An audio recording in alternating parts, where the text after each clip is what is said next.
बिस्मिल्लाहिर्रहमानिर्रहीम। अस्सलाम वालेकुम। कैसे हैं आप सब? उम्मीद करती हूँ सब ठीक ठाक होंगे। बहुत दिन वीडियो नहीं बना सकी क्योंकि ज़िंदगी की कुछ मसरूफियत ऐसी हैं जिनमें मैं इतना बिज़ी थी कि मैं वीडियो बना ही नहीं सकी। कुछ आजकल ये आपको पता है नवंबर चल रहा है और इंग्लैंड में नवंबर में सुबह होती है और शाम हो जाती है, दरमियान का वक्त होता ही नहीं है। हुँ? लेकिन मैंने कहा चलो आप लोगों से बात करती हूँ। मैं सोच रही थी कुछ जो नुकसान होते हैं ना वो इंसान को आज़ाद कर देते हैं। कभी कभी हमें ऐसे लगता है ना कि जैसे ये चीज़ या ये इंसान या ये लोग हमसे दूर चले गए तो बस ज़िंदगी ख़त्म हो जाएगी। जिन लोगों को जिन चीज़ों को हम अपनी सांस समझते हैं, हम रोते हैं, चीखते हैं और समझते हैं सब ख़त्म हो गया। लेकिन वक्त के साथ साथ एक दिन अचानक हमें महसूस होता है कि हम हल्के फुल्के से हो गए हैं, जैसे कोई बोझ बरसों से हमारे कंधों पे था खामोशी से उतर गया है। हुँ? कुछ खो देना दरअसल मतलब ऐसे कभी कभी होता है कि जैसे हम आज़ाद से हो गए हैं। खुदा जब कोई चीज़ छीनता है ना अल्लाह ताला, तो वो सज़ा नहीं देता। कभी कभी वो ज़ंजीर का एक कड़ा तोड़ देता है, ठीक है। वो तुम्हें अपनी गिरफ्त से रिहा कर देता है।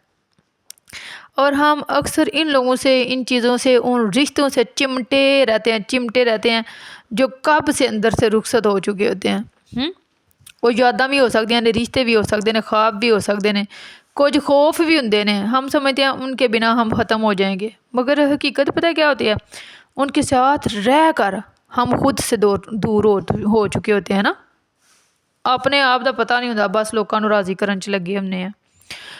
कुछ नुकसानात ऐसे होते हैं जो तुम्हारी रूह को खाली नहीं करते, बल्कि इसके अंदर नई वसत भर देते हैं, जीन का ढंग दे देंगे ने। सानू कई लोगों तो वक् हो के अपने आप से फोकस करने का टाइम मिलता है, वक्त मिलता है, मौका मिलता है। तो असी दोबारा जीना शुरू कर देने हैं। इस वास्ते ज़िंदगी में कोई भी चीज़ तुहाडे कोल छीनी जाती है, टुर जाती है, तो रोन की तो तमाशा करने की कोई ज़रूरत नहीं है। वो तुहाडे हक अंदर ना बेहतर ही होंदी है। तो किसी भी गल ते परेशान नहीं होना। एक लड़की मेरी दोस्त है, तो वो ना वो बड़ी दुखी हुई, तो मैं उन्होंने आख्या तू चाहती की है? तो कहती है मैं चाहनी हाँ मेरी सस मेरे तो राज़ी हो जाए। मैं आख्या बल्ले खेलन को मांगे चांद। मैं क्या ख्वाहिश वेख, तू अपनी तमन्ना वेख, आरज़ू वेख, मेरी सस मेरे तो राज़ी हो जाए। हैं पागल, कदी इंज भी किधरे होया है? इंज नहीं हो सकता। तो अपने आप को बिल्कुल ना थकाओ, अपनी ज़िंदगी जियो, खुश रवो, शाद रवो, आबाद रवो, हंसते रवो, बसते रवो। मैं वीडियो ना बनावा तो पुरानी कढ़ के वेख लिया करो, लेकिन वेंदिया रहना। हुण ना आखे बाजी तेरी वीडियो में है कि ये जरा असीं वेंदे रवि।